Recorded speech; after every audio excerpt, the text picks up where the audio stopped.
Graça e paz. Em João 21, 18 a 22, diz assim: Digo-lhe a verdade. Quando você era mais jovem, vestia-se e ia para onde queria, mas quando for velho, estenderá as mãos e outra pessoa o vestirá e o levará para onde você não deseja ir. Jesus disse isso para indicar o tipo de morte com o qual Pedro iria glorificar a Deus. E então lhe disse: Siga-me. Pedro voltou-se e viu que o discípulo a quem Jesus amava os seguia. Este era o que se inclinara para Jesus durante a ceia e perguntara: Senhor, quem te irá trair? Quando Pedro viu, perguntou: Senhor, e quanto a ele? Respondeu Jesus: Se eu quiser que ele permaneça vivo até que eu volte, o que lhe importa? Siga-me você. Aqui, o diálogo entre Jesus e Pedro. Jesus falando a Pedro, na verdade, quando você era mais jovem, ele ainda era um homem adulto, forte, mas Jesus o remete para um momento no qual ele era bem jovenzinho, solteiro possivelmente.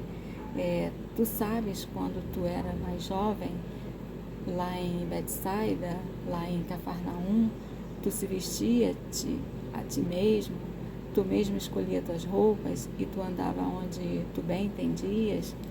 Mas eu lhe digo que quando tu fores velho, tu estenderás as tuas mãos e outra pessoa te vestirá. E eventualmente, com toda certeza, te levará para onde tu não queres.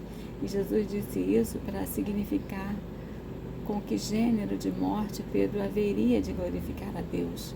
Porque quando João escreveu essa narrativa, Pedro já estava morto há alguns anos, já tinha glorificado a Deus, sendo conduzido à morte de uma maneira pacífica e tranquila e sem perguntas, aliás, com muitas respostas. E depois de assim falar, Jesus acrescentou-lhe: Segue-me.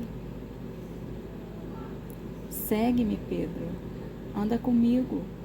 Então Pedro, voltando-se, olhando para trás, viu que também estava seguindo a Jesus, o discípulo a quem Jesus amava, que era um vínculo de afetividade, era um querido de Jesus.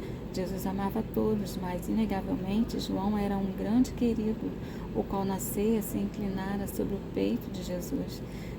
Tem gente que aprende a se relacionar com Jesus, tem gente que se transforma num grande querido de Jesus, gente que aprende a botar a cabeça no peito de Jesus, de Deus, e tem gente que não aprende, não se apropria dessa liberdade. Tem gente que se apropria e bota a cabeça no peito de Jesus. E tem gente que parece nunca se apropriar da possibilidade, da alegria de deitar a cabeça no peito de Jesus.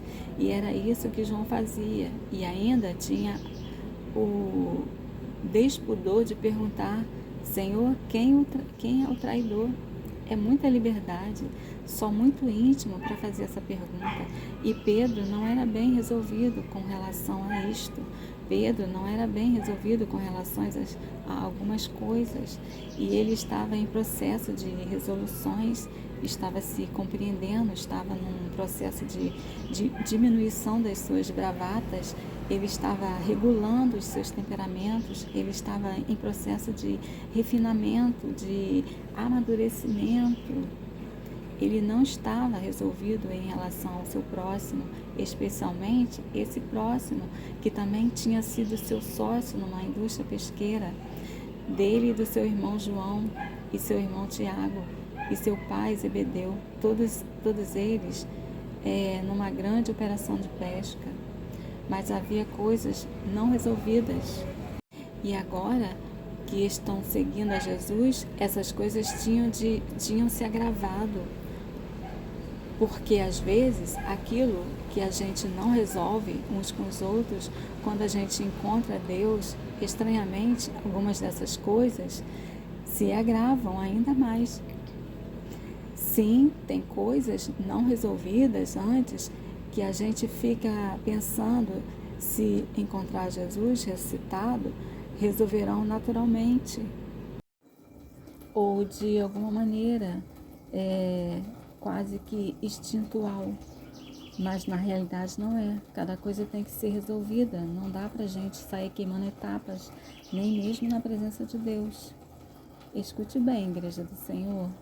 Não dá para ficar adiando problemas ou jogar para debaixo do tapete e andar em cima como se nada tivesse, como se não tivesse nada ali. Digamos que você tem um problema com alguém antes de ser um cristão e aí você se torna um cristão, resolveu suas pendências, procurou a pessoa, se entendeu com ela, ou simplesmente deixou para lá e é só bom dia, boa tarde e vida que segue. O que diz a palavra do Senhor em Mateus 5, 23 e 24?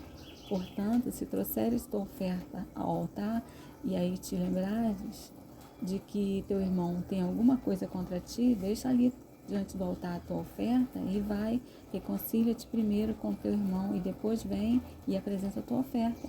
Aqui não é que você tem contra o que você tem contra o teu irmão, é o que o teu irmão tem contra você.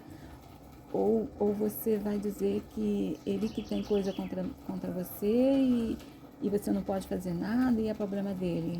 Não é isso que o texto diz. E então, o que se diz é que, vendo Pedro a João, perguntou a Jesus: e quanto a este, o que vai acontecer com ele?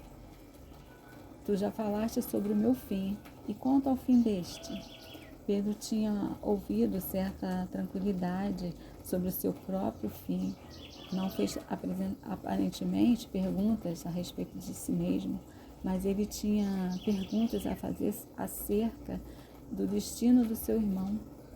E frequentemente é isso que acontece conosco. A gente não tem o interesse de busca de solução pessoal para nós mesmos em todos os níveis possíveis, mas a gente tem um interesse imperturbável na direção de querer saber qual é o fim e o destino do nosso irmão. Eu não preciso me conhecer desde que eu saiba o que vai acontecer com ele. Não é assim? Se você pudesse, você o atiraria para onde você quer, né? É assim? A gente se preocupa com o outro, mas não se preocupa com a sua própria santidade. E respondendo então Jesus a ele, escuta Pedro, se eu quero que João fique, permaneça aqui e permaneça aqui até que eu volte outra vez, o que te importa? Se eu determinar que, por exemplo, ele vai ficar aqui para me esperar, não importando qual seja o tempo dessa espera, o que isso tem a ver contigo? Mas quanto a ti, vem e segue-me. É como se ele estivesse dizendo: não se preocupe com João, vem tu e segue-me. E eu digo uma coisa para você, Igreja do Senhor: quanto mais você amar seu próximo, você se livrará dele. Quanto mais você amá-lo, você ficará livre da possibilidade de que ele seja uma perturbação para você. Enquanto esse próximo for uma perturbação para você, é porque você não o ama mesmo. Você não aprendeu o significado de amar alguém. Ainda mais quando esse próximo é conhecido e tem nome. E é alguém para mim. Quem é João? Quem é o João que está te perturbando? É o João que agora virou líder do seu grupo?